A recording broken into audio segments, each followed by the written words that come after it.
to the show.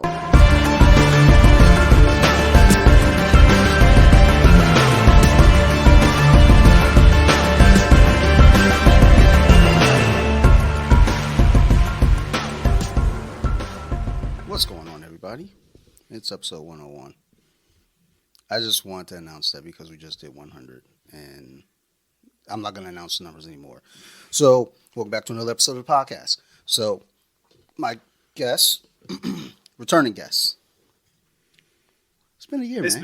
been a year. It's like I think that this is number 3 for me. Yeah, definitely the third one. Yeah. Last one was last April. Yeah, it's been a year for the Wrestlemania lead-up show. Right. Yeah. So, I don't even know. You got too many names to announce you by. Which one?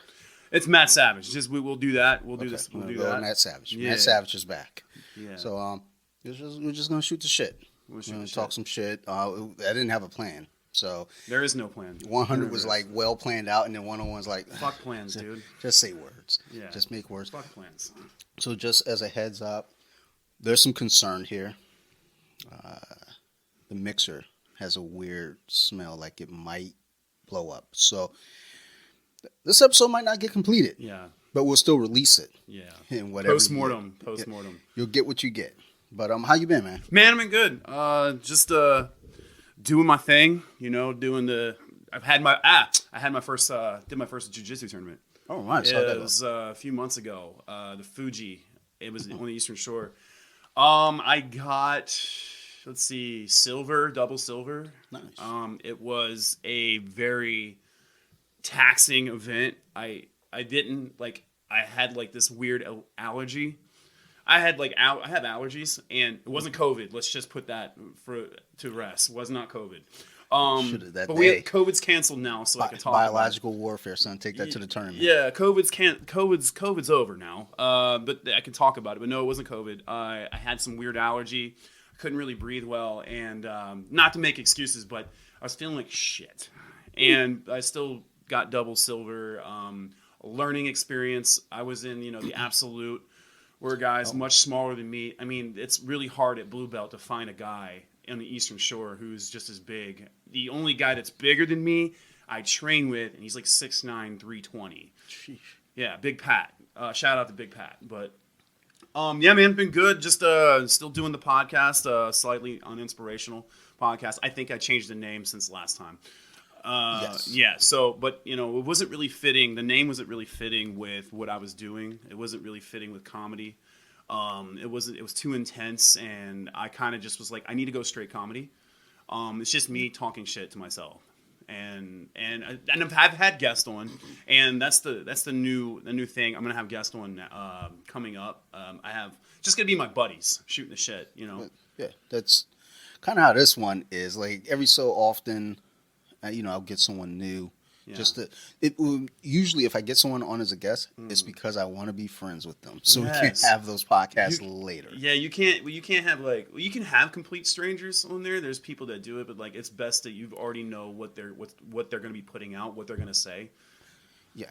Well, I've had complete strangers on, and yeah, for the most part, it's all going well. I've had 2 guests at the very least that I know was like, you're like probably not going to be back. Definitely not going to be back. Yeah, that shit was established probably 15 minutes, and I was like, oh my Lord. And you're like, you're also probably like, you know what? I don't even know if I'm going to drop this episode, That has happened too. Yeah. That's happened where I panicked. Yeah. I was like, shit. Fuck. I get scared because I don't, because I know my friends, and if I put one of my idiot friends on, I know the shit they're going to say. But also, I know I'm a moron too. And when morons start talking, things get said, and I'm like, how is that going to be received by the audience? Yeah. There's some people. So when we do our Sunday night episode podcast, Colompton, yeah, that one, I'm the idiot friend, right? And that's okay. And I'm saying all of the worst things. Yeah. But for this one, it's like, okay, yeah, I've got to kind of hold it together. But even still, when I have my friends on, it's kind of like, you know what? Just go. Let's see what you do. And if it's something that's a little too Yeah, you're seeing that as like on the outside looking in. You know, you've done both styles of podcasting, where you can be the guy that is more, not say intense, but you're a little bit more controlled. You dial it back, and then you can just let loose on another one. And so that's why I chose like more comedy than anything, because I feel like I'm a person that, like, I don't like to hold my tongue, and I don't like to. I'm a straight shooter. I'm completely brutally honest to a fault, because it pisses people off. And I don't go for pissing people off. I don't Well, say, "Hey, I'm so gonna piss people off." that was my question. It was like, now, are you doing it to piss them off, or are you No. doing it just because I worked with a girl who she used to say, "Oh, I'm just brutally honest," and she'll say things to try to rattle people's cages. Oh, I was like, Adrian, you're a cunt. Yeah, that's if you're trying to do just that, put you're her a name troll. out there. You're a troll. You're just a troll. And I'm like, I'm not a troll. I just say, and I don't have a plan, and I just say, and I don't try to piss people off. But if it happens, it just happens. And I even like disclaimer it. I'm like, hey, if you are easily offended, triggered by literally anything that I say, my takes on anything, this is probably not the podcast for you. That's how I carry Colompton. I was like, look, we review beers and we talk shit, Yeah. and like, you can't hold me to anything for that, because it's two guys drinking beers, talking shit, like as if we were at happy hour. Yeah, that's So- that's what I did. One of my episodes, I had one of my best friends on, and we were at his bar downstairs in his basement. We were just like taking like whiskey, and we're like, well, whiskey has a history of giving people mouth diarrhea, so let's just go with it. And it was a good episode. I don't think we pushed a whole lot of boundaries, but the thing is, it's like it could have happened. And we were, I mean, I wasn't overly cautious, but I was kind of like, okay, here's the plan of attack. And there's so many ways to go through this with a podcast, and you know as well as I do. Like, there's so many avenues when you're sitting with a person who you maybe not know, or you do know, but you have a specific topic you're talking about, and you wanna make sure it doesn't get out of hand, but also have a good time. Yeah. And I think that's the important thing with it too, is like, you want it to be a good time, because I always say it here, podcast to me is, for me personally, they're just conversations that people get to listen in on. Yeah, it's So- the last. To me, it's the final frontier in free media, where we can kind of say whatever we want and not get canceled, not get, I guess, be in trouble with whoever you may be employed with. It's because it's anonymous, and Yeah. the anonymous part of it is what I like, because it's still a new frontier. Not everybody listens to podcasts, but like, it's kind of like what AM radio used to be, or FM radio. Now, if you look like 98 Rock, they're like the last of a dying breed, in my opinion. Because now if you look at FM radio now, all these stupid corny radio shows, especially country radio, oh my god, they're just like trying to be like nice and fun and light and like be sweet and kind of bubbly. And then there's 98 Rock, where they're like Justin Scott and Spiegel. They're pushing the boundaries as far as they go before they get in trouble by the FCC. And podcast doesn't have the FCC yet. Yeah, that's the key word, is yet. I don't know about if the government gets a hold of this and like puts regulations, then we're fucked.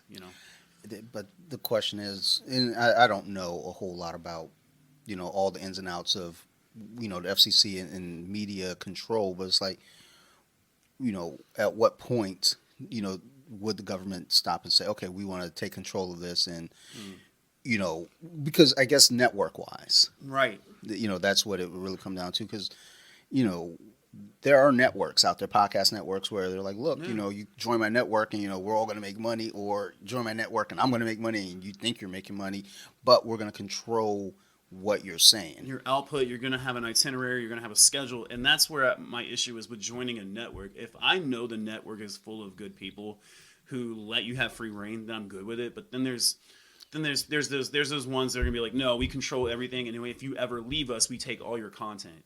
Oh, yeah. And I was looking at something the other day. I cannot remember what it was.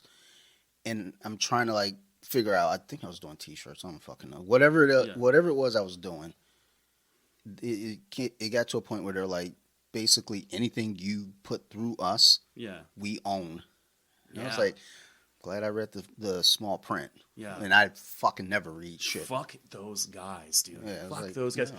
I made it a point. Like I said, like I don't like. This is like stemming from childhood. I don't like being told what to do. Yeah. And then like everybody says, well, it's part of life. Everybody has a boss. No, you don't have to. Guess what? I mean, you don't have to have a boss.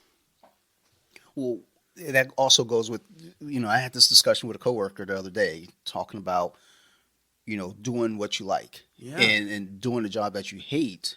And I remember I've had friends, just growing up in the past, like, well, I mean, you're not going to always like your job. You have to do a shitty job. And it's like, not really. You don't have to do shit. That's the things they tell you to like keep you kind of towing the line. But like in my opinion, like if you have a job that you hate, like there's people out there who can have a job they hate but have all these like crazy hobbies and they're fulfilled and they're happy. That's cool. Hey, more power to you. But if you're a person who's like, I know I have a shitty job and I can't work here and it sucks and I feel like I'm working in a prison but I have no other choice. Like, no, you do have a choice. Yeah, I mean, some of those choices you make, and if you might lose money, you might not be able to pay some bills. Get it, but if you have a plan set up before you do make your move, then why not take it? I mean, I always look at like my job. I don't hate it. I don't love it. No, it does what it needs to do. It pays my bills. Exactly. But then, what keeps me going is. I fucking run 3 podcasts, and I help someone else with the.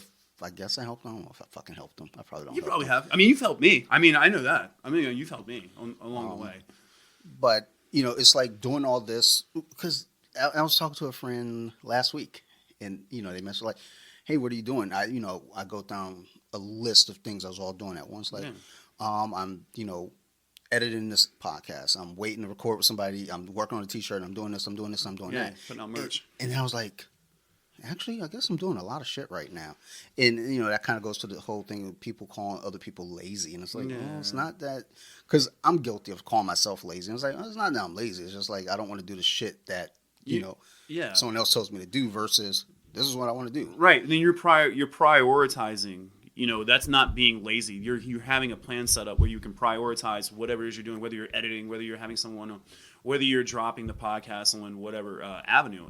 But like people don't get that like this, there's levels to this, and the internet is such a vast opportunity for people to make money, whether it's NFTs, Bitcoin, whatever. Like people are selling freaking digital art now. I mean, that's ridiculous to me. Like if you told me 20 years ago, like what the fuck is digital art? What the fuck is a Bitcoin? What's cryptocurrency? But now everybody's like, if you can find something on the internet that goes along with your taste, you can make it your own. Like there's people who have personalities who you're like 20 years ago, this didn't exist. And these people would be nobodies. Now they get to take their talents and they don't have to, it's like, so now like with Hollywood, people back in the day, they don't have to audition in movies anymore. Mm-hmm. They don't have to for TV shows. Stand-up comics don't have to go and be on Letterman. Like they can do go on Instagram and post their comedy there from being recorded on stage or just saying a bunch of funny shit and putting it out on a video. Yeah. It's so much more diverse now. And to say that, people want to be internet famous, that's all they want to do. It's like, no, people want to not be working the rat race for the rest of their lives. And then people have found a way out. Yeah. I encountered a woman at work one day. This lady comes in all the time. She pays her rent. And she's a seemingly nice lady. Yeah. She comes in and she's talking about the McDonald's up on the corner near my work. And she's like, it's just so backed up. It's like nobody wants to work anymore. And, with my tenants, I feel a little bit of freedom to kind of say not completely what I want, but I don't hold back other than curse words. Well, yeah, you're in a position where you can kind of say a little bit, But I told her, I don't think it's so much that people don't want to work. I mean, people are at jobs that they're getting bullied, but also you can go elsewhere and make you can go on YouTube. And then I go, you could get OnlyFans. And she was like, oh. And I was like, I mean, you could do more than get naked on OnlyFans, man. Right. So you look at, first of all, stop eating fucking McDonald's. That's your first problem. You can stop. You can, if you don't like it, you don't have to go there. Two, McDonald's is in those corporations, the wages are low, right? There's not livable wages, and you can make this argument about like, oh, it's not a skill level job. Okay, fine, but these people are working there and they have to live, right? So why would they do a job and want to work if they're being paid shit and not the medical benefits are awful? Like, you know what I'm saying? Yeah, yeah. So we're moving on, and then people are like, well, they don't want to work anymore. Well, it's not that. It's also like people. We're Americans. We're fat, most of us, and we want to all go to McDonald's, and it's going to be crowded because you're in a metropolitan area. Hey, man, I can get fat without McDonald's. Okay? Well, dude, fucking 100%. I do. I just ate a whole pizza to myself. You know, Dude, like, as I saw you pulling up, I practically poured a bowl of chili down my throat. fuck yeah, dude. Like, live little. It was good. Yeah. Well, no regrets. But what I'm saying is, like, if you don't want to do like go to McDonald's and you want to deal with that, stay home and eat and be fat on your own. You know, Yeah. that's cool. I'm cool with it. You know? I mean, at least it's by your own hand. Yeah, like you're doing it to yourself. You're not going and paying $12 for a meal, or now it's robots. You're paying. Yeah, It's people. That's robots working there now. I only go to McDonald's with people. Yeah, that's it. Well, there are those people like, well, I refuse to go anywhere where there's self checkout. Like, no, dude. all right, bitch, chill. Fuck no. I don't even go to drive. I don't even go to fast food restaurants anymore. More of it's like sit in, or I get like delivery pickup. You know? Yeah.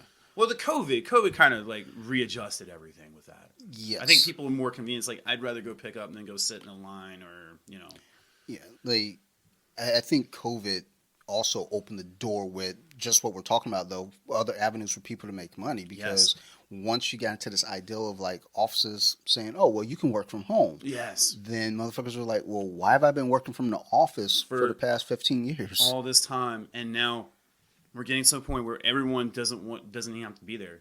It saves on like energy, like power, I guess like commute, all that shit, but it's just people. It's just the older generations. I don't think they really understand it, really. But what are you gonna do? You got those people that just don't want to let go of what was. They're afraid of change. Everybody's afraid of change. Like there's the old saying, the dangerous saying, "Well, this is the way we've always done it." Right, and that doesn't make it right. No, everything's changing. Like if you look at our world, in the jiu-jitsu world, like it's a fastly evolving sport, right? 20 years ago, it didn't have no one. It couldn't put asses in seats in America. Like over in Brazil, sure, but like you go to like ADCC in Abu Dhabi and all that shit. Like that shit is like selling out like arenas, and it's like things evolve, and you have to make changes. You have to flow with even the game of jiu-jitsu in itself, all the moves and stuff that's changing. Defense to this, offense to this, attacks to this. It's like, remember like 15 years ago, when you seen a jiu-jitsu video. Well, for me, I've been doing it for like 8 years. So when I first started, I seen all these like cool things, but I was like, it's kind of now it's kind of like one-dimensional. And now it's 8 years later, I'm like, it's multi-dimensional.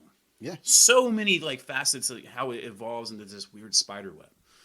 Well, we also look at too with MMA. Yeah. And the jiu-jitsu game into MMA, and I'm no expert. Right. I'm just going off my observation. But you have some of those older school black belts going against the newer school black belts and getting worked out. And it's, could it be because they didn't evolve the game? Right. Or whatever it may be, but everything's changing. Yeah. So I think what it is like the newer black belts, they've seen all the old stuff, and then they're learning the new stuff. The older ones did too, but they have like, again, they don't like change, and they think, well, the older stuff works. All this new generation shit. It's like, no, you have to really learn how to combine. And what you said with MMA is like, now jiu-jitsu, like it seems like everybody knows who's texting to the cage. Like they have some grasp of it. But then now there's guys in jiu-jitsu who think that like I don't need to learn a whole lot of striking to survive. Wrong. Striking is very integral part. What do you do when you go in there? You stand up first. You don't start off pulling guard. It starts on the feet. Yeah. So, but then like it even evolves like what we're doing, everyone's doing on the internet. It comes down to just being able to evolve, but also like being able to, I don't know, mold yourself into thinking that like, hey, this could change in 10 years anyway. Because you look with the metaverse that's happening. Like 10 years ago, I mean, like we didn't see this coming. No. And now it's like, it's all here. And now we're like, everybody's like, oh, I'm not doing the metaverse. Well, okay, but you don't have to. But I'm just saying, no, that many people will be doing it. Well, and to be fair, there were gamers that were stuck like in World of Warcraft, Diablo. I was a big Diablo player. Playing those games Yeah. at times felt like we were in Right. a metaverse where You were already doing it. yeah, there are times where I get home from work, hop right on that game and be on for Yeah, hours and and you hours. blink and it's dark. Yeah, Yeah. and I think that's that. 10 years ago, well, Yeah. what was that? Like 15 years ago Yeah. for me. Looking at that, thinking at least to myself, was like, man, I'm in here all the time. I'm All doing the this all the time. It's like, what more? How much further can this evolve? And here we are now Yeah. with the VR for Oculus, Yeah. all that shit. I mean, But- it started. It started like I'm kind of like an old person in the sense like I'm kind of afraid of it because I'm like, once this happens, there's a lot of people that are not going to want to come out, and we're going to be living in a virtual reality setting. No one's going to live in reality anymore. have you played with the Oculus? I yet? haven't. I've seen it before. I have not had a chance. My buddy, he got it a few months back. We went over, and there's a boxing game. A lot of fun. Yeah. Whole lot of fun. Almost to the point where I was kind of like, yeah, it was dangerous in that sense where it's like, dude, I could fucking do this all because it's a Right. fucking great workout Right. because you are, actually throwing your strikes and It's realistic. There are two boxing games. One's very realistic. The other one's it looks good, but it's not realistic. Right. So, it is one of those slippery things where once it takes hold, it's a matter of being aware. Because, Yeah. like, after I got home, I told my wife, I was like, I think I'm going to get an Oculus. Yeah. But the thing is, I have to also say to myself, when to pull back. Yeah, So, I saw them 10 years ago. Like when Oculus, they were just doing the beta testing, and they had Facebook was in Arundel Mills Mall, and they were testing it. And I look and I go, no, but that's just me being like, that was like a scary thing. It's probably like how people back in the days when they first saw the first automobile, yeah. or when people saw the first Nintendo system, or whatever. They probably like, oh, I ain't doing that. That's not for me. That's bullshit. I'll stick to my horses. It's like, all right, well, cool, man. Shit's gonna pass you by. And now, look, I mean, when's the last time you seen a horse and buggy? We were actually having that conversation the other day, too. It was like, yeah, man. There's some areas out here in Anne Arundel. Well, yeah. Well, and if you go to like Amish country over there in Delaware, I mean, even like around the corner. Oh, I really? saw a fucking, person like on the road, just walking up the road on Yeah. a horse. I was like, what the fuck is going on? I saw a girl do that on the Eastern Shore, but this is the Eastern Shore, and she was up on the shoulder with a horse. I was like, okay, so that's what this. Yeah. I living in a different time, like dimension. That's what I'm doing. Yeah, this person was on the shoulder, and I was like, yo, what the fuck? And Yeah. like, I guess they sold the proper, like the land over there, because Yeah. I drove down there recently, because when I saw this might have been over the summer. Yeah. I drove by there recently, and it looks like the house, they're doing construction, so I guess they sold. Yeah. But it was wild just driving. I was like, yo, just up the street is a Yeah. goddamn Royal Farm. Yeah. And here you are on a horse. It's like if I have like imagine if like aliens came down, it's kind of like how we feel about that. Like when aliens see like what they driving these cars on the road. What are these fucking primitive pieces of shit? Combustion these engines? fucking idiots. Yeah, like we're over here flying and ripping through wormholes, and they're over there on the ground. We're definitely in a very, very bizarre time where Yeah. things are changing in ways that, Fast. and granted, we're of a older age where, you got, I guess, whatever. I hate the whole generation name thing. I don't like. I do it for joking, but I don't like boomers. But I don't like the whole generational like rivalry. The baby boomers, the Gen Zs, the Gen X. It's like, dude, we can all learn from each other. Yeah. But see, that's the thing. Like the older generations don't want to because if you look at like Gen X and because I'm a millennial, but then like I'm kind of border Gen X. Yeah. So. We are kind of like, yeah, we're in the middle of this, like, learning stuff from Gen Z and then still having the old values from the boomer generation. But then, like, there's boomers are like, fuck this, I don't like change. And then the Gen Z is just like, you bunch of old fucks, you're all racist or whatever it is, Yeah, you'll get you'll get a young kid like, okay, boomer. And it's like, first off, bitch, I'm not a boomer. Oh yeah, Like yeah. I will fuck you up. That's just a generic thing they say because they don't have anything else Well, interesting else to say. in the you know? beginning when they're Oh, like when that doing whole it. shit was Yeah, happening. now it's just anyone says it now, and I'm still like, I will open hand slap you. Yeah. That means well now it means nothing because they gave that word too much value and power to the point where it means nothing. You know. But yeah, when you look at all the different groups, everyone can learn from each other. But you also have like my grandfather. He's super tech savvy. Yeah. He's this dude's in his 90s and he's balls deep into tech. Yeah. And he retired. He still kind of works. Because it's like the Joe Paterno thing. It's like as soon as you retire, it's like Yeah. You just decline. and he kept working. Yeah. But he's of the mindset when they got their first smartphone. Yeah. They weren't really fucking with it like that. They're like, we just turn it on, when we're away from the house. Yeah. Now they get it's like, oh, we can send pictures. Mhm.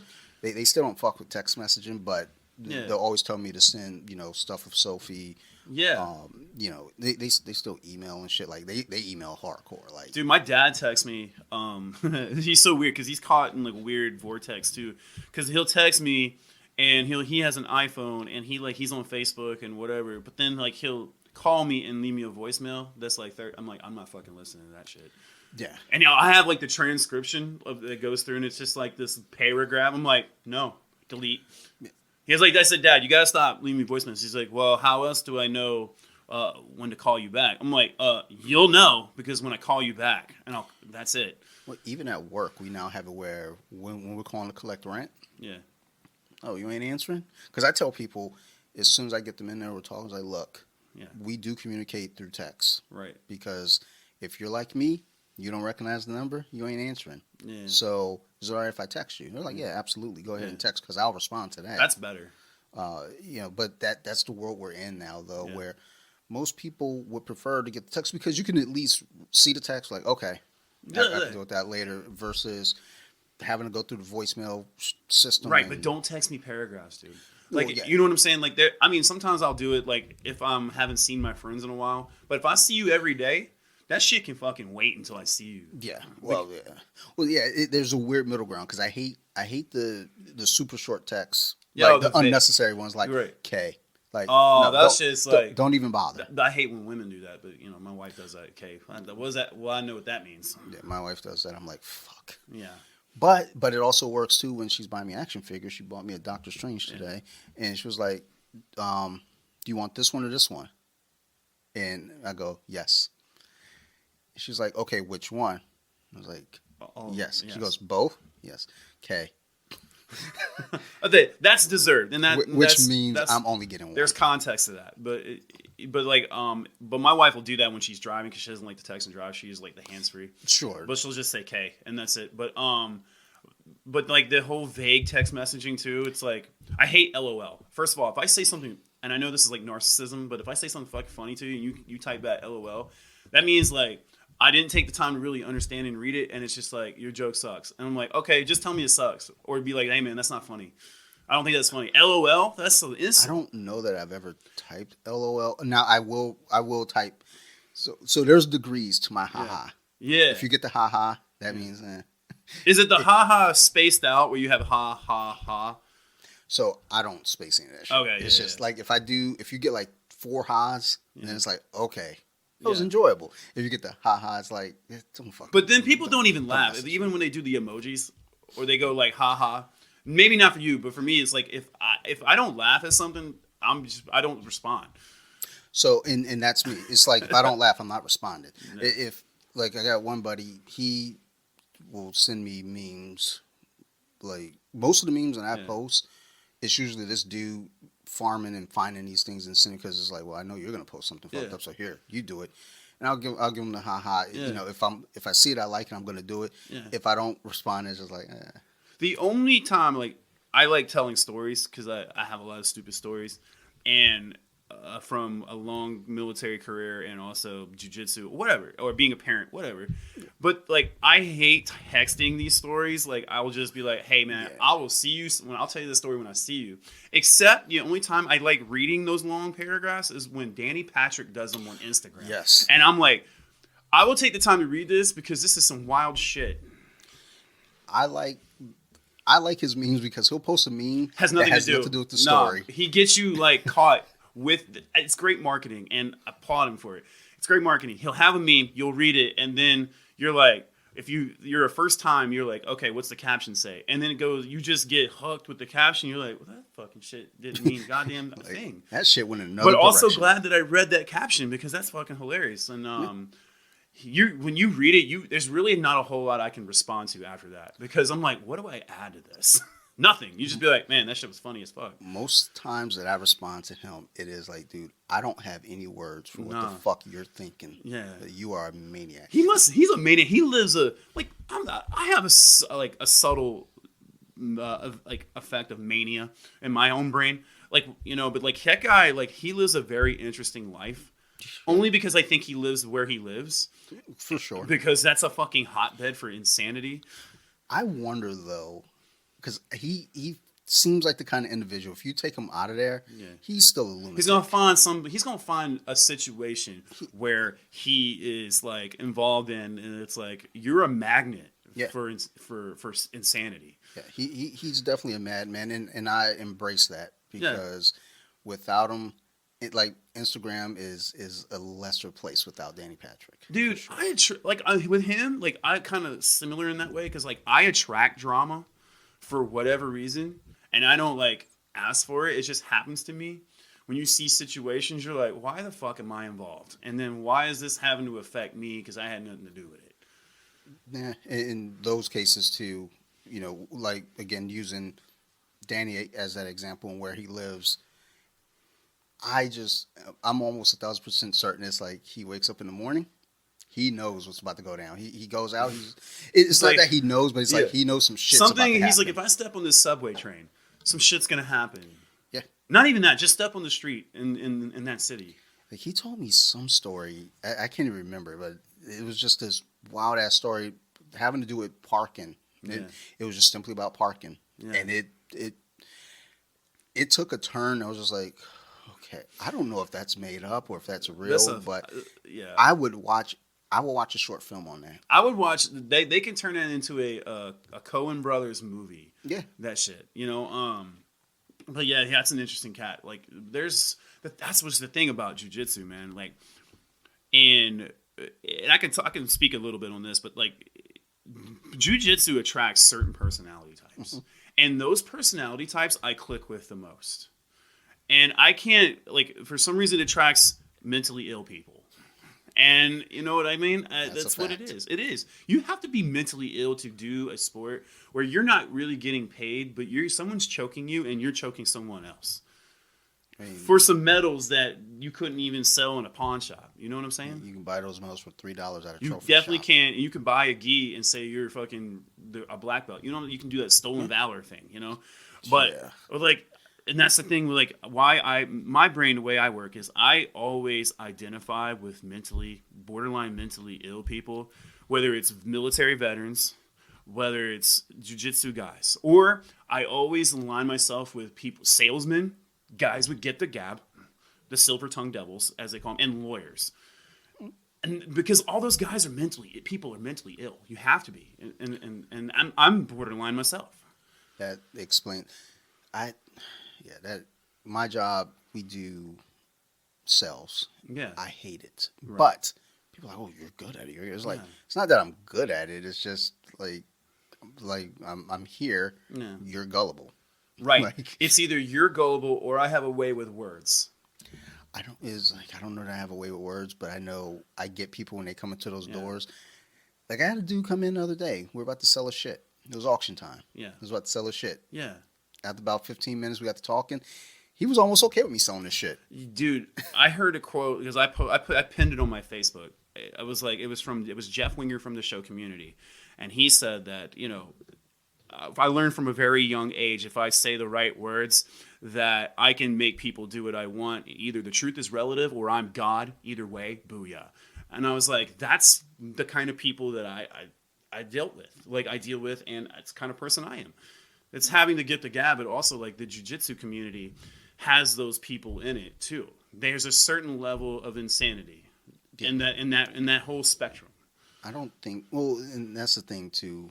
when I've tried to get friends to do jujitsu, I think I've only gotten 2 people at least do the trial. Yeah. Like most of my like friends in regular life is like when I explain what goes on at Yeah. jujitsu, they're like, yeah, no, we're good. We're good. Yeah, you're like, let me talk to you about my Lord and Savior jiu-jitsu. We went to the pool yesterday, and I have this really stupid habit of going, that guy probably wouldn't make it. That guy wouldn't make it. That guy wouldn't make it. That dad over there definitely wouldn't make it. I can vet people before they go, and I was like, but 99% of the human population would not, like male population.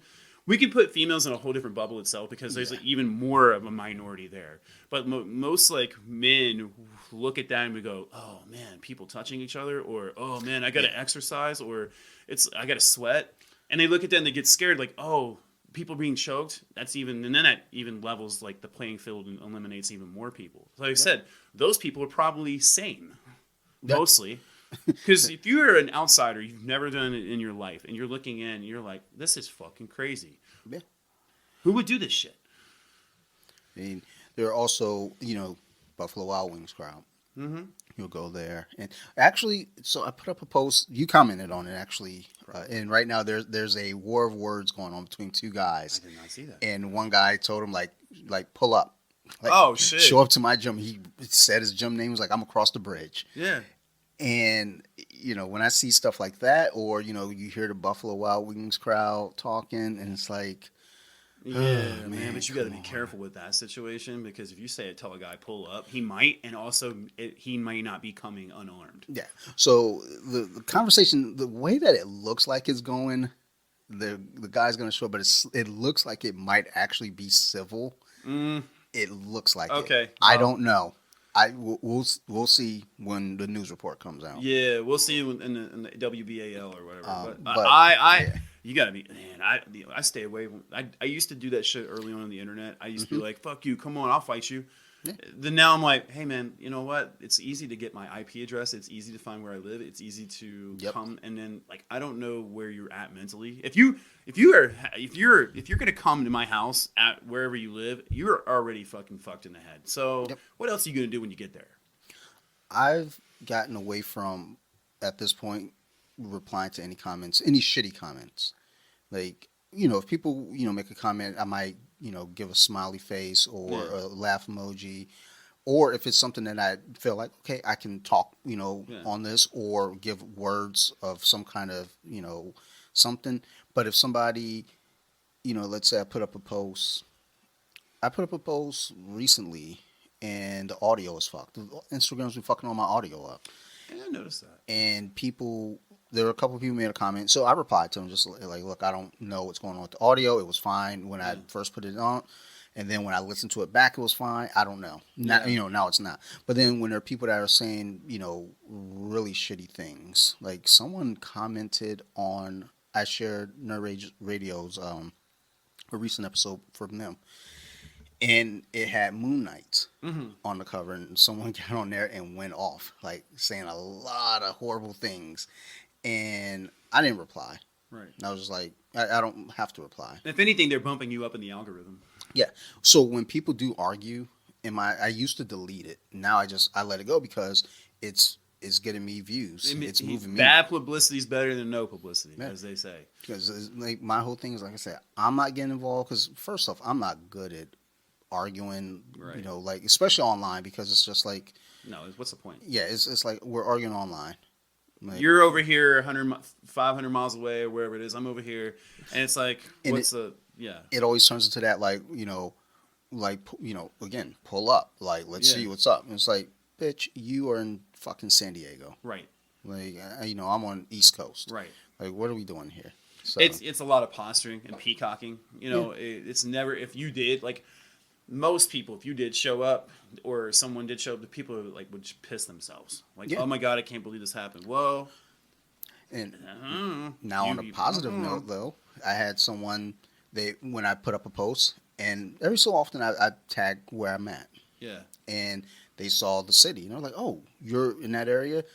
I have family there. I'm going to be there for the holidays, gyms. Yeah. Can you refer any? I was like, well, stop by mine. He came through. Real cool dude. I missed the first class he came to, so I told him, hey, we got another class the next day in the morning. Came through, really great guy, like good role. Yeah. You know, that shit. That's when it works out. But Yeah. when motherfuckers are running their mouths and ready to fight, it's like, okay, And that's probably going to be the result 9 times out of 10, Yeah. where you have that positive interaction. yeah, And then there's going to be that one person that actually pulls up, but that's rare, depending on where they live and geography and all that shit. So, Yeah. and But- most, you know what, dude? I think most people are pussies. Let's just put it that way. Yeah, most people are that's fucking a fact. pussies. Like, oh, what are you gonna do, pussy? You're gonna fucking drive all the way from San Diego to fucking, almost near Baltimore, and you're gonna fucking or buy a $700 plane ticket. You're gonna fucking no, you're not, pussy. Shut up. and not only that, you've got too much time. So Yeah. two things happen. You got too much time to think about it. And if you're still fuming Right. on that plane ride or car ride, There's or more whatever, serious issues. Yeah, Yeah. you got more issues. It's like you're not worried about, I don't know, Oh no. money, Also plane assault. ticket. Also getting your ass beat, maybe. Yeah. Like I always joke with people and tell them, like, hey man, we could do this behind the bowling alley. For sure. Behind a dumpster, the bowling alley, right there. Well, the thing is, my gym's behind the bowling alley. Oh shit. So- Oh shit. So that's why I'm always like, let's do it. Come behind the bowling Dude. alley. Dude, And it's it's more so, kind of joking with them. Yeah. It was like that was something I said to Danny Patrick once. Yeah. I was like, hey man, I mean, because he was talking about Applebee's. Right. And I was like, I mean, I always tell people, come meet me behind the bowling alley. We can do this. For Just sure. sign a waiver. Right. So, and Because when you know what? You can do that because, like, basically, bowling alley employees don't give a fuck anyway. Yeah. They'd be like, oh, another fight? Great. yeah, they're just like, okay. Like, I get paid $8-9 an hour or whatever it is. If even that. If that. Yeah, we don't know. But we used to, when I was in high school, we used to have, like, this dirt road called Diesel Road. And that's where all the kids would go fight. And they thought, like, this road has been around for, like, 50 years. But it was used by our parents for fighting. And so, like, they acted like this was, like, the secret road. But, like, it wasn't. But then, again, like, people knew, like, once you said Diesel Road, this was, like, a thing no one talks about. This people are going to fight, blah, blah, blah. I used to say that, too. Let's just, but see, I was the kind of a guy in school that, like, if you wanted to fight me, let's fight right here. I don't want to wait for fucking Diesel Road. So 7 people can jump me, 7 of your friends. I'm not popular, so your popular friends are going to come? Nah, let's do it right here, though. And then they would usually, because they're pussies, well, it's high school, but they're also pussies. And they would be like, oh, I can't fight you right now. Well, of course you can. well, also, I know for me, I got bad anxiety. So you say let's meet at 3:00, and it's like, dude, I can't would wait be- till then. I got to do it now. Right. Like, I would have the bubble guts, dude, by that time. Because I'm like, now you don't think you're thinking about it. Now you're like, oh my But it's not even that like I'm nervous about that Yeah. per se. It's just like I get focused. So it's like, right. what am I You gonna get do? super, like, I'm the opposite. So, like, I'll have all day. I'm like, I go, what if I get my ass whooped? What So if I get jumped? What That's if I in get, there too. Yeah. But What if I'm I get also, arrested, I'm thinking about like, so I can like lunge on him and bite him in the nose, Right. shit like that. But I'm like, but then what if he fucking hits me with a brick? Right. What if he has a knife? Like, what if his friends jump in? It's like where my mind says like, let's just fight now. Right, I mean, let's you're get you're over mad now. I'm mad now. Let's just do it now. Let's just get over it. And we're not okay. Well, cool. Yeah. So I'm gonna get on the bus. I'm gonna ride home. Yeah. I mean, we can do this again tomorrow. I'll probably be mad again. You'll be mad again. We're gonna be in weight training again. So we'll be mad again. Yeah, we'll be doing this, and then testosterone will be flying, and it's all good. And I mean, and honestly, at that age too, all the testosterone was like, honestly, what I'm gonna do is I'm gonna go home, jerk off, and I'm gonna forget about it. right.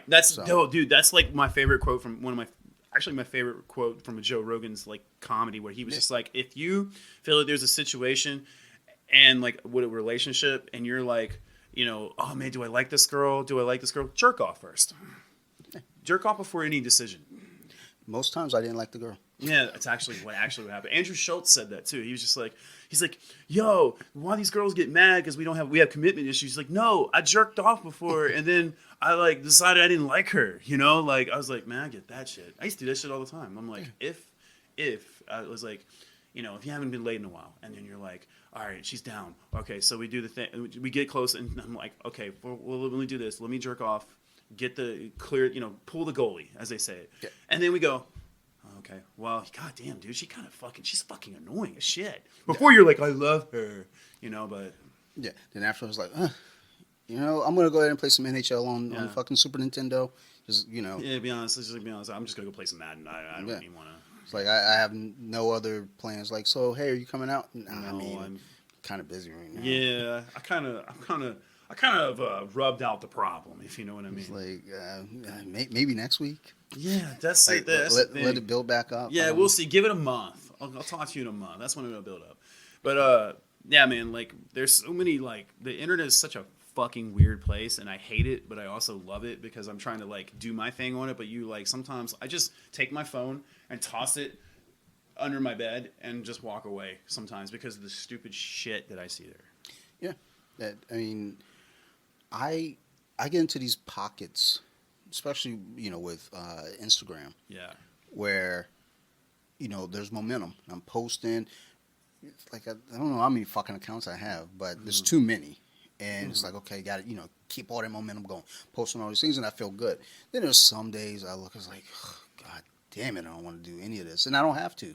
Yeah. No. But and that's when I put the phone down, or well, I don't put the phone down. What I do is I go to Spotify, find a podcast, go to listen to some music, and just Yeah.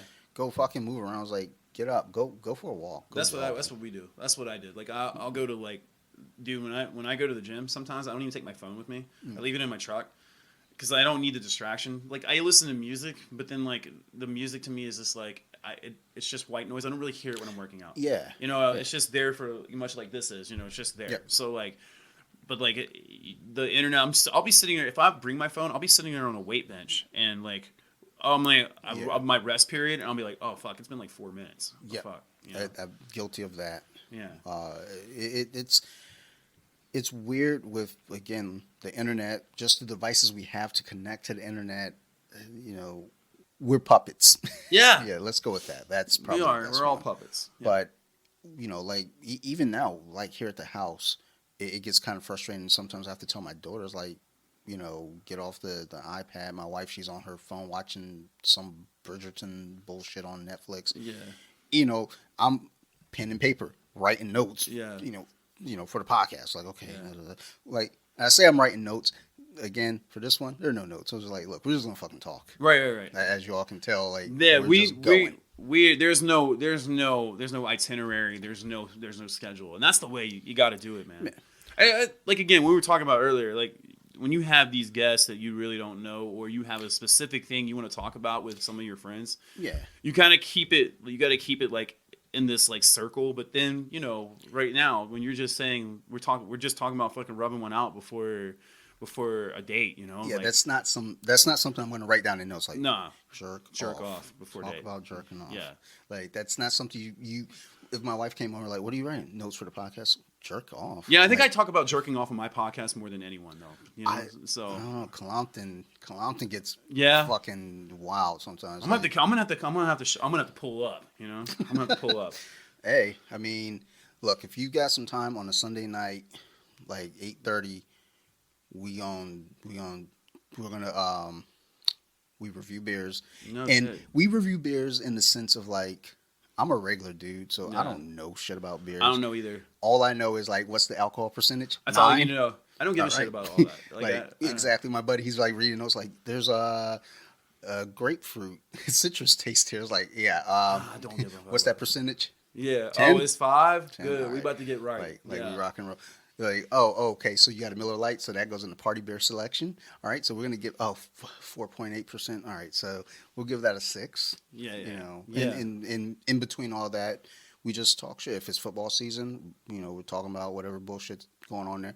Like my notes over there for tonight's episode, I don't even know. Oh, Jackass. So watch Jackass. We're gonna talk about Jackass, and Oh, dude, I haven't seen that yet. I still haven't seen it yet. I gotta see it. it's funsies. Yeah, I love Jackass because that came out my senior year of high school, and that was like the pinnacle. And when they are doing all that dumb shit, I love the second one. Yeah. For sure. I think Yeah, the that second was- one's my favorite yeah. one. I didn't care for the third one. The fourth one, the newest one, it was good. It was good. It went some places that I was just like, damn. I mean, they were doing things that like they were even weird for them, Yeah. But then I like how Knoxville now is like he's starting to become like he's branching off and doing these new avenues now because I know like Jackass is probably wrapping up. Yeah. All these guys are getting too old to take ball shots, Not based on that fucking one. Well, I'm sure that they had some extensive time in the hospital. yeah, there's no. So there was one stunt they pulled, and I think Knoxville was bleeding like from Didn't he his rip a head. testicle or something like that? Not on this one. Oh, I thought someone ripped a testicle. Oh yes, the oh yeah. I actually fast forwarded past that because I Yeah. knew what was coming. No, I don't want to see that. You know? Yeah. But there was that, and then Knoxville was bleeding from his head, and they all kind of. So I was like, God damn, that one was stupid. So he's doing WWE now. So yeah, yeah. And so, well, I don't know. He's doing it. He's just there for WrestleMania weekend. And So yeah, I saw that, which is well, by the time this comes out, WrestleMania would have been yesterday for us. yeah, for sure. So- But like, I mean, I can give like certain dude. Let me tell you something. Fucking WWE. It's so bad. It's so bad. Like, but I know I'm a wrestling fan that is like one of those smart marks. You know, Yeah. where I know that like WWE sports entertainment. It's for children. Right? Grown men are still trying to get it to like they want it to be the Attitude Era. I'm sorry. It's In never this coming day, back. it's not coming back. There's no Austin. There's no Rock.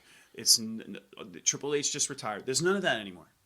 And then there's AEW. If you want pro wrestling, that's why I'm glad that these are two organizations that are coexisting because now at the time, back 20 years ago, WWE wanted WCW to die.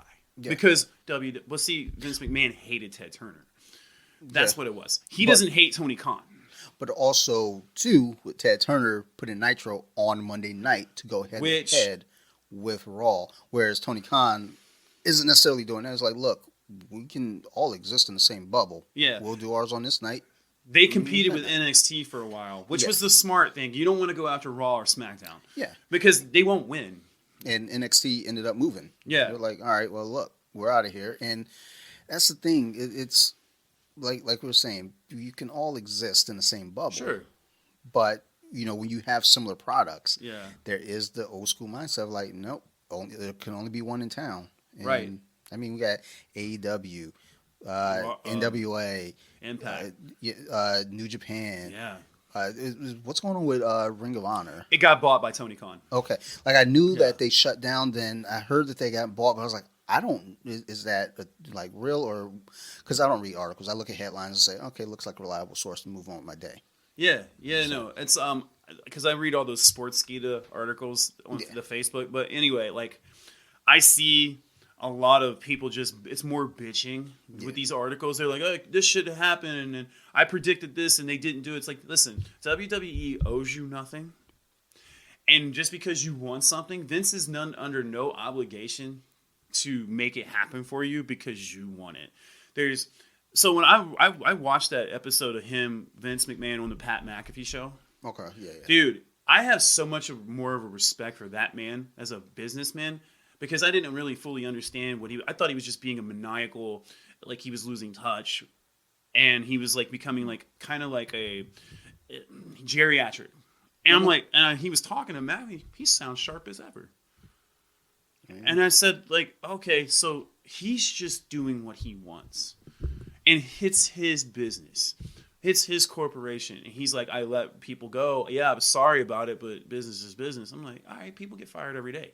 I was a little not upset, but I was a little surprised when Bray Wyatt got it. That was the only one that I was shocked by. Yeah, I was shocked by it. And I was like, well, a little bit Braun Strowman too, but like... Braun felt like it. And I'm no one to say anyone's been mismanaged or misused, but it felt like they went one direction with Braun, and it's almost kind of like they shot their shot with him. Yeah. And it's like, where do you go with him after that? Well, so them letting him go didn't seem like a shocker because I don't think they really had a direction that they wanted to go with. They didn't. He was like, okay, he kind of played his card as a big heel or a big guy. It's like he won the Universal Championship, and then, but what I don't understand is they built the Fiend so high. He was so over. He was doing all these crazy creative things that's never been done before. And then all of a sudden he loses to Goldberg in 3 minutes. That was the killer. And then he gets squashed by Roman Reigns. Like, you know what I mean? Like a returning Roman Reigns. And I was only tuning in for the Fiend at one point. That's the only reason. And I rarely would watch SmackDown because Friday night, I don't even know what I'm doing. I don't do show on Friday night, but wrestling never pops into my mind to watch on Friday night. But when the Fiend was there, I was like, oh shit, let me tune in just in case. I feel the same way about Roman Reigns. I watched SmackDown for Roman Reigns because that was the best thing going. And now it's played itself out. We're getting Brock versus Roman for both championships. Yeah. And you'll be listening to this on Monday, so we don't know the outcome. But I'm saying, like, it doesn't make sense to when you have two brands and now you want to combine the belts from both brands. Why? Yeah, it's like, what's your plan? Are you gonna now have I mean, the only thing that makes sense if they do that is Brock has it so he can flip between the two shows. Yeah. But it's still dumb because you don't have a champ on one. Yeah. You have a champ on the other. You know, or you have this champ that's one between the both. So, you know, let's take WrestleMania as an example. And granted, you know, again, both champs are fighting in the main event. Most years, it's, you know, you have your SmackDown champ, or I'm sorry, you know, Universal champ or heavyweight champ, whichever one. You know, Raw has the other one, but you have two separate main event caliber matches. Right. And even for, like, you know, things like the Elimination Chamber or Money in the Bank, all these other pay-per-views, you get two main title matches, and now you're going to combine them. And, you know, kind of like the what was the old one? The World Championship, the gold belt. Yeah, it's like they had the World Championship, and then they had the unified title. They had the Undisputed title, which was held by JBL and Eddie Guerrero. Yeah. You know, and I don't know. I'm just not crazy about that ideal, but also, it's like I turn on Monday Night Raw. I watch it on Hulu on Tuesday most times, and it's just kind of like the fast. We're like, all right, let's watch the opening, see what happens at the beginning. Let's see what happens midpoint. Let's see what happens at the end. It's repetitive. It's repetitive. It's the same shit. Yeah. It's like, I mean, how many times did Drew McIntyre like fight for the title on Raw when he was there? And then it's like they're gonna do the same thing after Brock Lesnar because they're gonna put McIntyre with Roman. Yeah.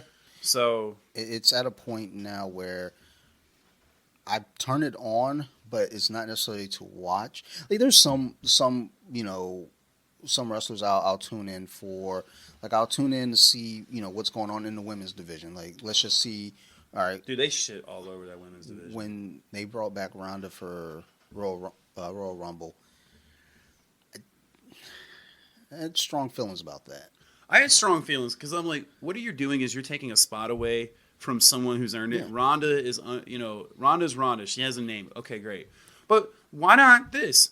If you're going to do that, we say fuck the whole thing and just have them wrestle in bikinis again. Because, like, that's basically what you're doing. I mean, they could have easily brought Ronda back, had her fight Charlotte. Right. No questions asked. Right.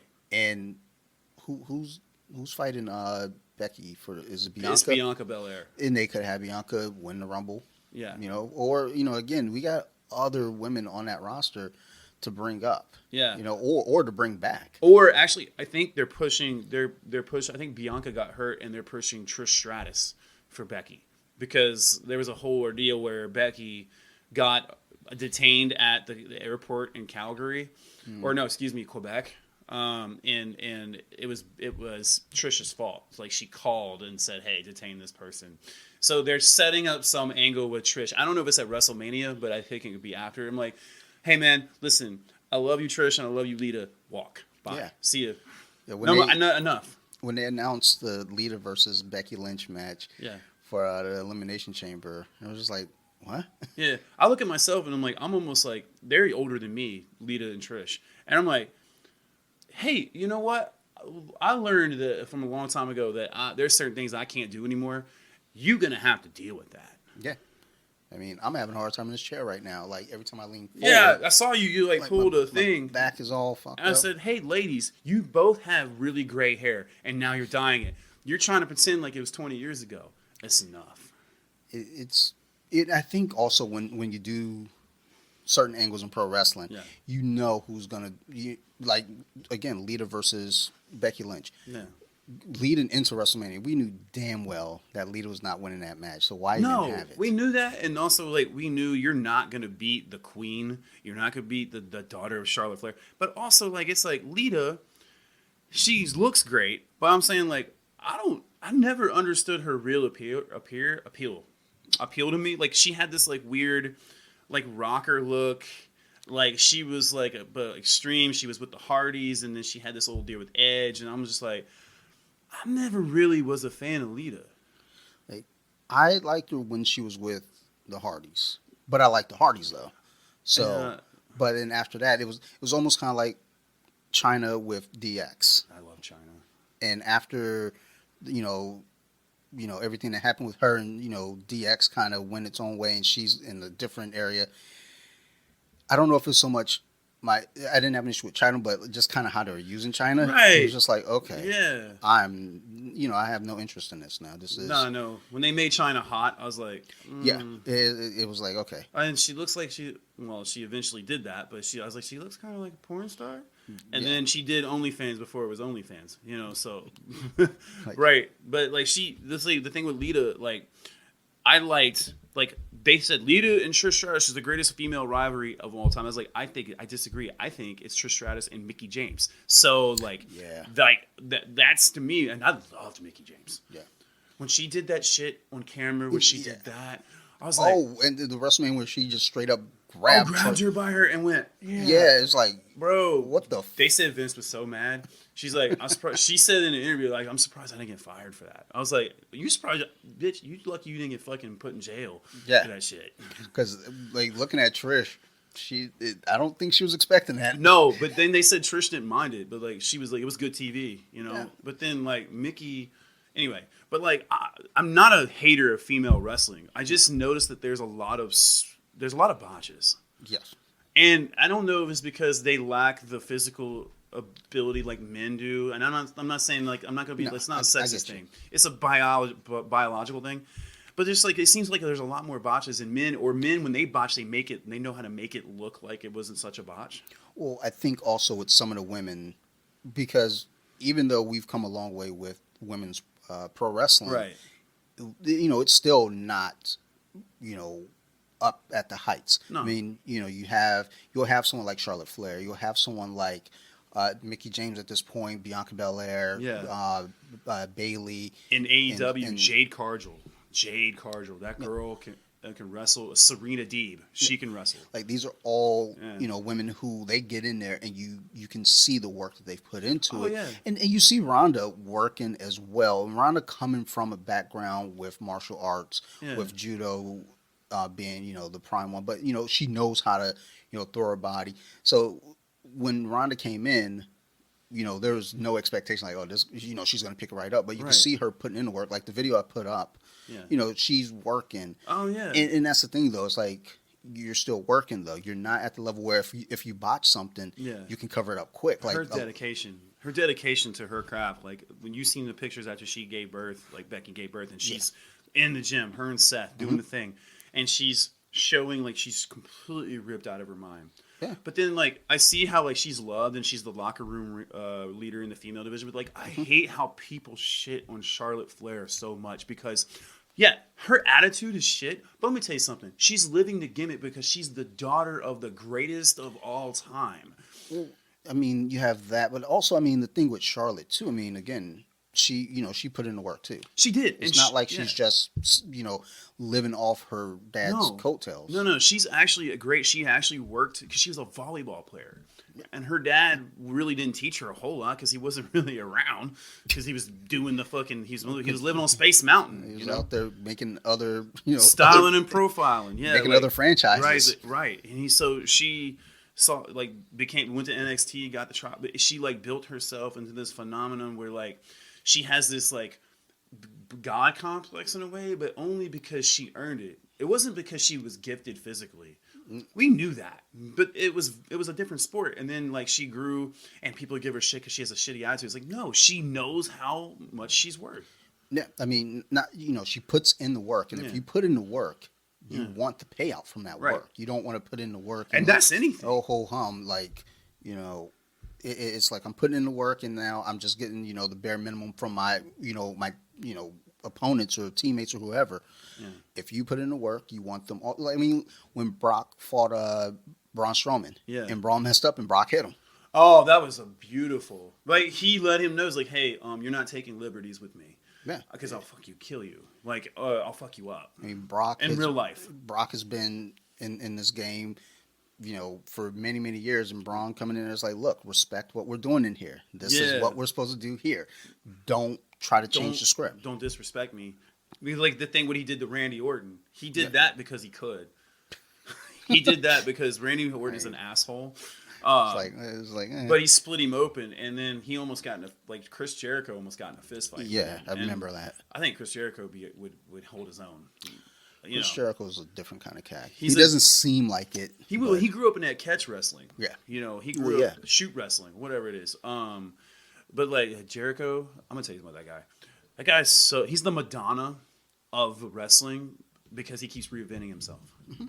Whether it's the Lionheart, whether it's Y2J, whether it's fucking the guy that does the list, or it's the pain maker, or the Demil God. It's like, how many times can you, in those so many years, like most guys fizzle out. Yep. They go into like production or whatever. It's like even Triple H. He went in production. Chris Jericho has had just as long as a career as I would say almost like Sting. He came in He was in Japan before he even came to WCW. Yeah, I was like, wait a minute. I know he was in Japan. I think it was still a couple years after Sting, but I mean, it's still just as long. Right. And the thing is, like you said, he's reinvented himself, like throughout the years. Whereas you get a character, and don't get me wrong, I love Sting. Oh, yeah. I love Sting. Oh, for sure. That's my favorite wrestler. He was my idol growing up. And Sting is, and sometimes you just fall into it where it's like. Nostalgia. Yeah, you have to kind of hold on to a character. I mean, when they switch Hogan to NWO Hollywood Hogan, that's the best thing that could ever happen for him. It was the greatest thing. Honestly, that was the greatest heel turn of all time. Yeah. And it was the greatest swing. But then what they thought, he was going to get booed out of the building. No, they loved it, the NWO. People loved it. Yeah. To this day, it changed the business. That's what I love about game changers. There's game changers that come through no matter what you're doing, pro wrestling, jiu-jitsu, MMA, who take something that's been around for quite some time and they adjust it to their personality and they change the game to where, oh shit, that works. Look at, Colby Covington. Yeah, he's an asshole. He's a fucking clown. He just called the cops on Jorge Masvidal in a fucking club. Hey, listen, dude. When you, I'm gonna say this. Like when you're outside the octagon, you punch somebody. That's called fucking assault. I don't care where you are. There's no such thing as like, oh man, you being a bitch. It's like, nah, dude. You got punched. You can't just punch people in a fucking restaurant, right? But Colby Covington Conor McGregor is like, and him are like a perfect example of like, they found the gimmick, they found what worked, and then they did this thing where everybody is now doing it. Well, even before that. Chael Sonnen is the original. Like he came in. I mean, taking it even a little bit further back, Tito was kind of doing it, but not on the level of Chael. Chael took it to a level where Chael was getting title shots off like 3-fight losing streaks. Well, that's because Tito couldn't put a sentence together, but still can't. He still can't. I heard him talk. I don't know. It was about a month ago. He was saying something like, yeah, he's Chael Sonnen was like the guy who he's like Will Smith. He didn't need a cuss to sell records.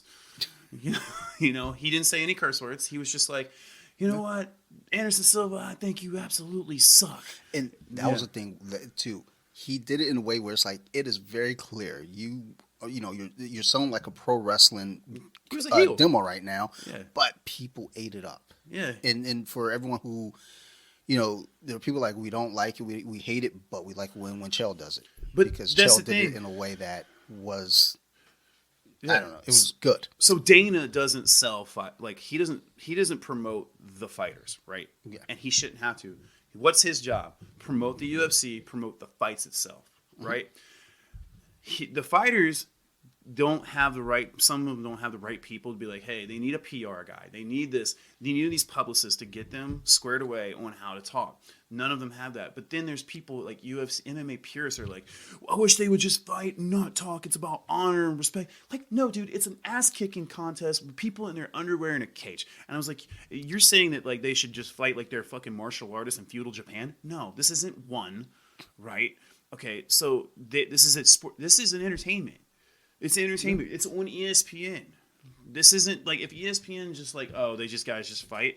It's not 1993. That would have never made you ESPN. No. It would have if it was the same formula it was in '93. It would have never made it. I mean, It would have been under. It would have been ESPN when UFC first hit yeah. and ESPN they refused to talk. They didn't even acknowledge it. John McCain called it human cockfighting. Yeah, It was almost like outlawed yeah. Well, I mean, it was in certain many states, in- athletic in commissions. most states. Yeah, because at first it started off fine. Yeah. Because even New York was the last state to sanction it. Eventually, but there had been some earlier MMA fights in New York. Yeah. Before it picked up kind of the popularity where people were like, okay, It was a wait spectacle. minute. Yeah, and you get to a point where now Yeah. it's all over the place. It was a And fucking ESPN Yeah, it was a understood. fucking novelty. Yeah. It was a novelty. Now it's like a big mainstream thing where it's on ESPN and like these people, even some fighters are like, I don't talk trash. I just want to get in there and fight. I'm like, okay, bro, but you'll never sell tickets. Do you understand that? That's what happened to Kobe though. That's why fighters are getting released. He was a really good fighter. He hadn't lost, and the thing is though, he was born. People were like, he's born. We don't want to see him fight, and then he goes down to Brazil to fight Rafael dos Santos. Yeah, Dos Santos. And he's talking big shit, and suddenly the tables turned. Everyone hated him, and people were tuning in to watch him get beat up. And it's like, guess what? You're not beating this kid Yeah, up. no, like he turned it on. Like Conor McGregor was the same way. Like coming up, like well, I take that back. When he first came up, like he was still shocking shit. But then when he fought Dennis Seaver, that's when like he really became the fucking Mystic Mac because he was talking like I'm gonna knock him out in 3, 5, or 2, Yeah, whatever. Like I'll knock him out in 2 minutes, and Yeah. then he was like, I didn't say which round. Yeah.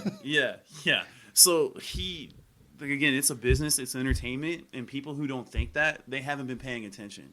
And it's the same thing with like anything you do, even jiu-jitsu. Look at Gordon Ryan. Gordon Ryan, Gary Tonin, Tom DeBlass, all those guys.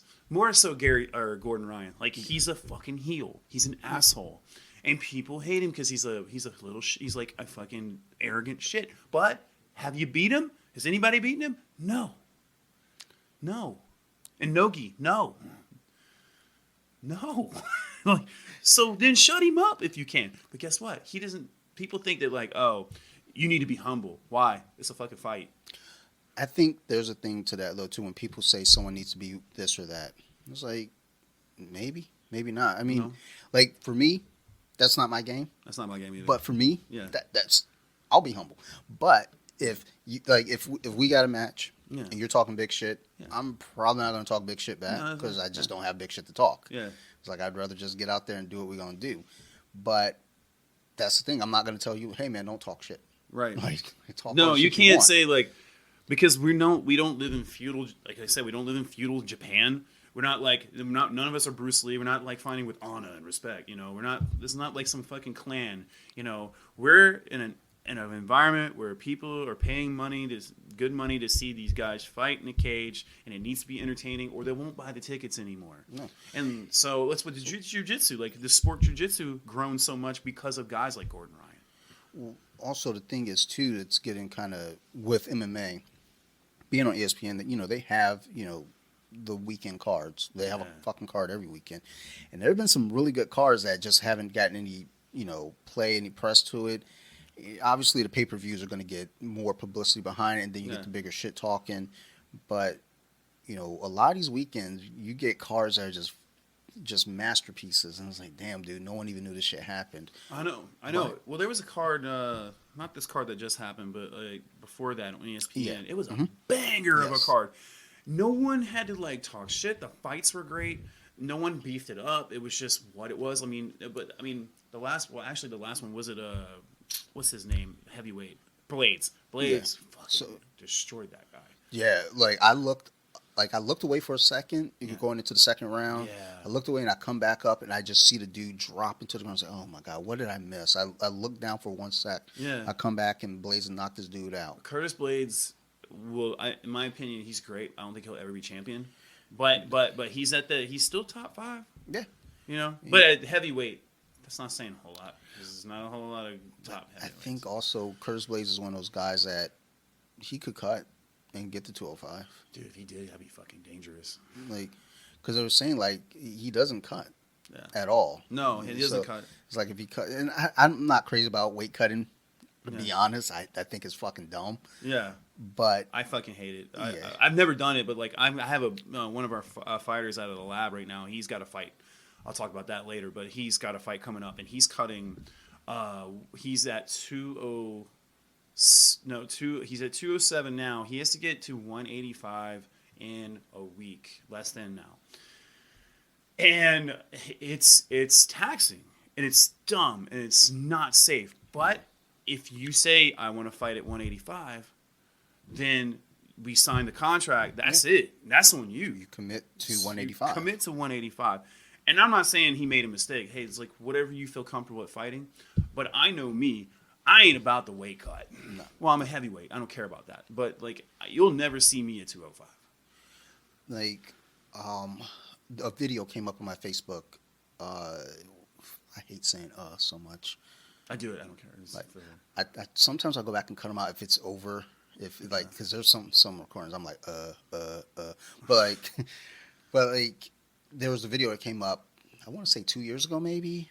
A young lady was trying to make weight and she collapsed on the scale, and Oh yeah, I've seen that. Yeah. it was like you commented. I think we went back and forth on it for a while in agreement, and then a few other people commented. There were a lot of comments on that post, and it's just like it's fucking dumb. And then someone actually just put up a poll on Instagram a couple of days ago asking, because she's trying to cut for a jiu-jitsu competition. It's like, dude, it's fucking dumb, man. Like, one has it figured out, at least seemingly. Just get to a weight where you're comfortable with, and then walk with it. You don't have to kill yourself for that. But if Curtis Blades did decide to cut to 205, I think he'd be a problem. Oh, he would be dangerous. That's the kind of guy that can beat, like, Glover. He can beat John, not John Jones, Jan. I can't say that Polish dude's name.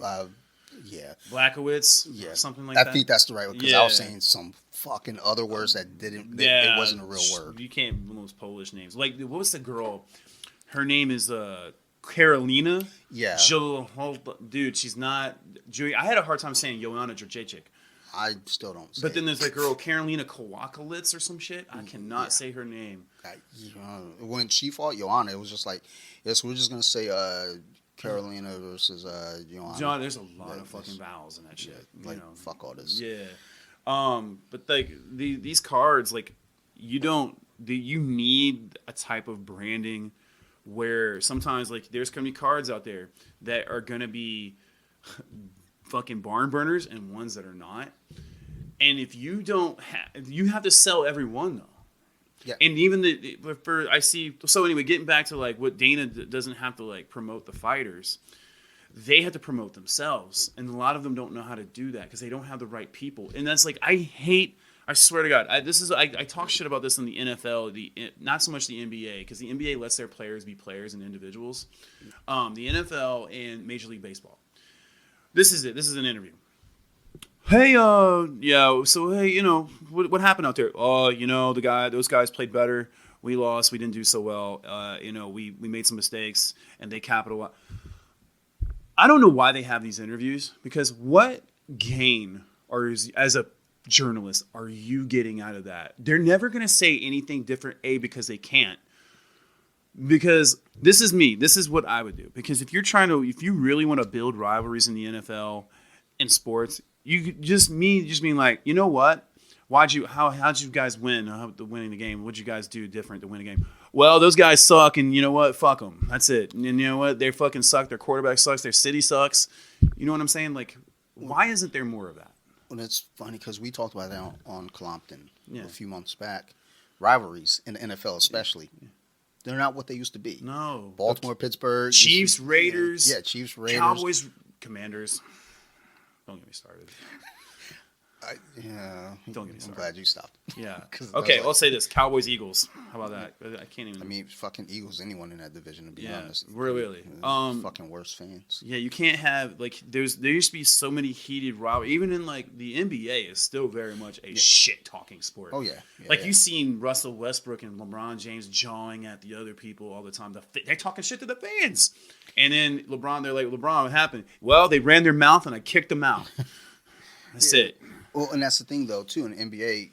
They'll do the interview and ask the question, and I was like, well, look, maybe if he wasn't over there taking too many shots, we might have been in contention, or but it's nothing like cookie cutter. No. And that's the thing. I was talking with a friend about Ridley Scott Yeah. because back in one of the months, let's say October or November, he had a movie, The Last Duel. Yeah. And it wasn't doing great, but it didn't get promoted well either. Because Was that the one where Peter Dinklage is in? What the Last Duel? Is that it's Adam Driver, Matt Damon. Yes, this Peter. Okay, yeah. Okay, I know what you're saying. So everyone that I know that's seen it loves it. Yeah. They think it's phenomenal. I'm just like, okay, it's not my style of movie, so I'm not going to watch it. Yeah, but everyone loves it. They were like, it's great. Now, it didn't get a lot of promo. Right. And, Ridley Scott does an interview, and, he kind of ripped comic book movies. And I'm talking to my buddy. He was like, because, everybody's like talking about it. I was like, who fucking cares what Ridley Scott has to say? Right. Who cares? Right. But that's the thing, though, with interviews. Because then my question was, why ask the question? Like, who cares? Right. Who cares? He doesn't do comic book movies, so why are we asking questions? And like my buddy was like, well, I mean, it's what interviewers do to get a hot Right. take on something. A hot take. And when you do these interviews with NFL players and Major League Baseball players, they're looking for the hot take. And they don't get it. Yeah. Whereas, like, all right, NBA's, the hot take you get is on Twitter. If like an NBA, they'll talk shit to each other on Twitter. But then there's I love face to face more. I hate the internet where people talk shit on the internet. Yeah. Say it. I want to see your facial expressions. I want to see the tone. I want to see the context. And so that's what's missing in a lot of conversations these days is context and tone. And you and I can have this conversation on our phones texting, but it won't mean anything. Yeah. So same thing with when you're having an interview and there's a guy. I love the English language, and I do believe in using it in a way it's constructive. And if you're good at it, use it. And I believe that if you have the ability, if you're in a forum where you have this sitting in front of you, and you have something you want to say, then say it. Don't make it profanity laced. Because that'll get you, fined and suspended. But if you have an issue and they're just like, "Hey, what happened? Why did you lose?" Well, be honest. We sucked. We didn't do this thing. This quarterback did this shit. We fumbled the ball. We look like trash. I hate losing, and this is bullshit. And the refs fucked us. You get suspended for saying that. That's bullshit too. Why can't you criticize the refs? I mean, if the ref fucked up, the ref fucked up. Right. It's when it was at the playoff game with the Rams and the Saints. Blatant pass interference. Yeah. They were not allowed to say, come on, man. Speak out. No one spoke out. No one was allowed to speak out. I mean, and that's the thing, too. It's there's so many blown calls that affect games. Right. I mean, that one's a big one. That decided who was going to the Super Bowl. Yeah.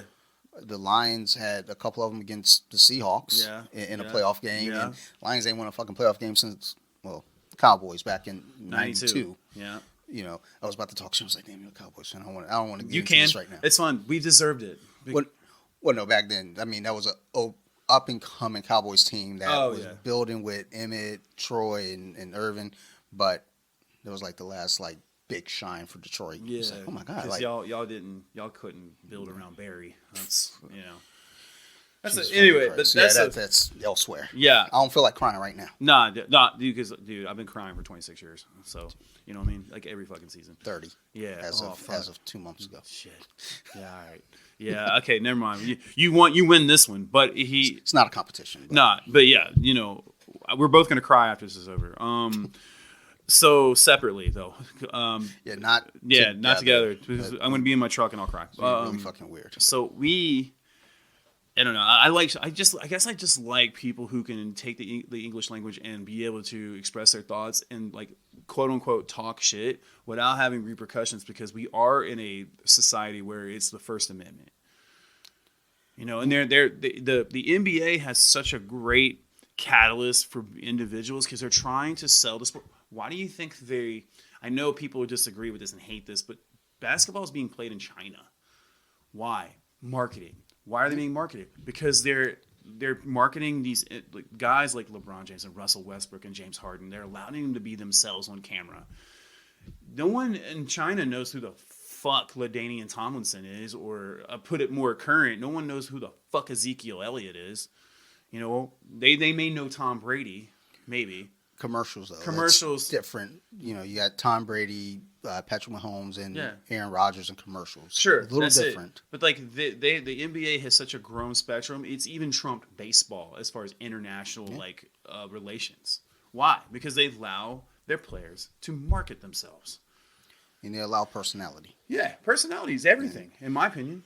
And I haven't tuned into baseball in a very long time. It's like I don't remember the last time like personality really shined in any sport. To be honest, I mean, I grew up a big hockey fan too, and I ain't seen personality in hockey since maybe I'm gonna say early 2000s, mid 2000s. But all of it's all of it's like bland and watered down. I think there's way too much looking over your shoulder, being safe. Well, now you got to worry about getting canceled. So, well, not canceled, but you got to worry about now. The public opinion, the court of public opinion. I mean, and even with that, it's kind of like, I mean, maybe not. I mean, you do, but you don't. It's like people can say what they want to say and feel how they want to feel, but at the end of the day, like with Rogan, everything that's come out, he just kept doing. It's like, look, I'm going to continue to do me, and you can watch it or you cannot, and I don't really give a shit. And that's, to some degrees with this here. Yeah. I feel that way. I don't get a whole lot of listens anyway, but I get enough. And I think, at least for my own taking of it, if you know me, you know me. You know what to expect. The amount of people who have come up to me who have listened to my podcast said, dude, your podcast is hilarious. It can only be one person that say that. And if 4 people go, your fucking podcast sucks, that one person cancels all that shit out. Also, those 4 people, it's like, okay, well, you don't have to listen to it. I don't give a fuck. Like, and I've been told that. I've had people like message me on Instagram after I've posted like something, like a clip from the podcast way back when. They're like, this fucking sucks. This is not funny. I said, and I didn't respond, but I thought, I went to the next episode. I was like, hey, you guys don't think it's funny? You're fucking listening, and you're driving up my algorithms, so thank you. And that's where it's at, though, too. It's like, okay, well, I got your attention. Right. Whether it's, like I said, it's bad, negative publicity is better than none. I actually looked at the Columpton ratings on iTunes. Yeah, it was Apple podcast. Right. Like, we only got one rating. It's 1 star. I was like, damn. Tell me how you really fucking feel. Yeah. Like, at least write and tell me why it was a 1 star. You guys don't know beer ratings. Those things are brutal, but those dudes right there, if you haven't enough time to go and rate something, you're a fucking asshole. So, and that's the thing. It's like, at work, we ask for reviews and ratings. It's like, most people aren't going to just go do it, if they have something nice to say. Yeah. Like, Off the Mats has 8 reviews, and I appreciate everyone out there who did the reviews. Yeah. Thank you. Appreciate that. But I will rebuttal with that. If you're a guy who has enough time to write a bad review, you're a fucking asshole. So that's where it gets me. It's like when people go and like write just horrible things. It's like, damn, dude. I mean, what else were you doing with your day? It took less time for you to go, don't like it, and then walk away. I had someone at work give me a 1-star rating, and it was very confusing. Until I talked to someone that explained to me what might have happened. Because this person and I, we got along, cracking jokes, had a good time. Yeah. Laughing galore. Yeah. It was like you would have thought we were good friends. Gave her 1 star. And I was talking to a friend. She was like, maybe this person thought that 1 was good. And I was like, well, she did have on a Duke University hat. So that explains a whole fucking that explains a lot about her and her choice of literally everything. So, yeah. She was blonde. So right. I hope they fucking lose tonight. But, wait, no, they won. Did they win? Yeah, they won yesterday. Okay. But they got the winner of Carolina and St. Peter's tonight. Oh, yeah. Like, my team's Carolina, so I hope we win. Like, not for nothing, I don't want Carolina to lose. I actually had Carolina up to this point. Yeah. I didn't have St. Peter's up to this point. No one did. But, yeah. I mean, if there's anyone that's got St. Peter's, it was like, you let your kid pick. Yeah, dude. Or you're Marty McFly, and you fucking know. Like I did. No, I didn't. I didn't have them. The women's. I actually did a women's bracket, and I got most of that right Yeah. up until yesterday. Yeah. But I would like to see St. Peter's do it just because. Why not? But also had Carolina still going. So keep my bracket alive, like please. Yeah. But let's real quick. We got you say you got some fighters I fighting. got some promote that real boys quick. fighting, dude. So not to make this too long, I already talked about JJ having a fight. He's fighting at 185. He fights, matter of fact, this coming weekend. And he's been training his ass off, putting the work in. He's very dedicated, and it's not like he's new to the he's the first amateur, but you would think that he had some experience, right? The way he puts his work into it. Weight cutting is tough, and we get that. So he's gonna be there. He's gonna win. He's gonna fucking take. I'm not gonna reveal his game plan, but he's gonna fucking do what he's supposed to do, right? Fair. The guy that he's fighting is a fucking brawler, right? And brawlers come in fucking with reckless abandon, looking for the knockout. That's it. And burning out gas tanks. That's it. And I'm not confident in that guy beating my guy. And that's it. So, and I'm not saying that like I'm not into nepotism. I'm not into like favoritism. I don't do bias. If I tell you you're not ready, you're not ready. And if I tell you I don't think you should fight, I'm going to tell you. So, you know him. I know him. Brandon Thor Davis. Rocket Combat Sports is he's fighting for them in May. Yep. Mid-May. I've never seen a guy dedicate his life to martial arts the way he has, starting from a young kid to now, having a family, having 2 kids, having a wife. Like, I've never seen anybody balance that more and still put the work and grow. When I first started 8 years ago, no, when it was about 9 years ago, who he was then is not the person he was now. His coaching, his in-ring cage IQ is probably the best in that promotion. And at heavyweight, and this is he's fighting amateur, fine, but I seriously doubt there's anyone there at heavyweight at his level that has that fight IQ. And he's going to win. He's going to impose his will. He's going to beat that guy senseless. And that's not a prediction. That's a spoiler. May 14th, and he's fighting in Winchester, Virginia, the sports complex down there. I've never seen him more ready, dude. He's so fucking intense. He's so treaded right now, 244. I mean, I've never seen him so, he's fast, he's strong. He beats my ass, but rightfully so. It's just a high fight acumen that he has, and I've never seen anybody quite like it. And then he's my best friend, but like I said, I'm not gonna bullshit you. He's very good at what he does, and he's gonna walk away with the W. That's it. No, I don't doubt it. So we'll go ahead and wrap up on that. Matt, thank you for doing this. Pleasure. I'll do it. Can't wait to do it again, man. Absolutely. Over and over. And we won't wait another year. No, we definitely will not be a year. It'll be inside this year.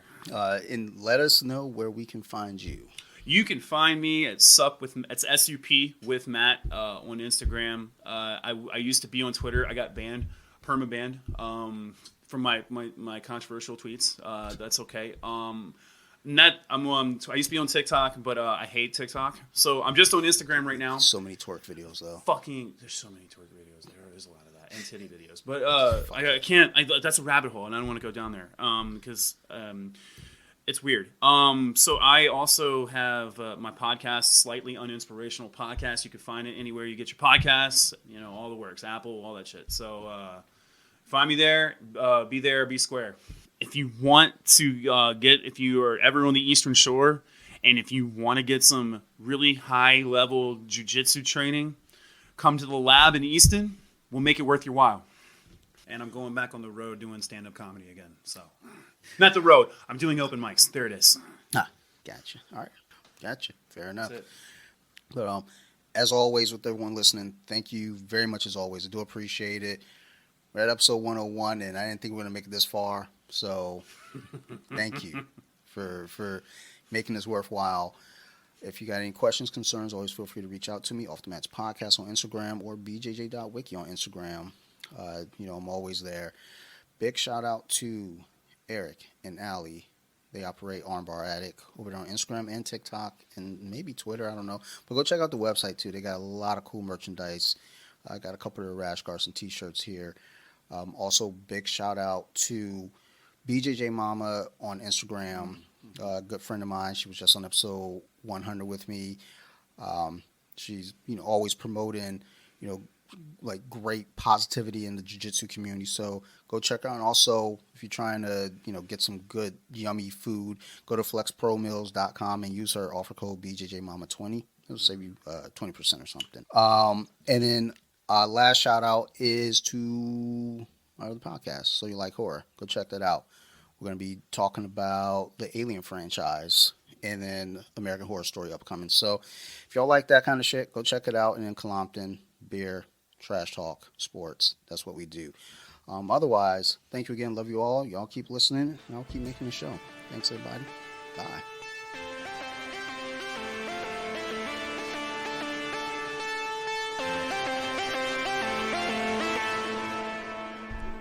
Deep with it. Now let me sing a song.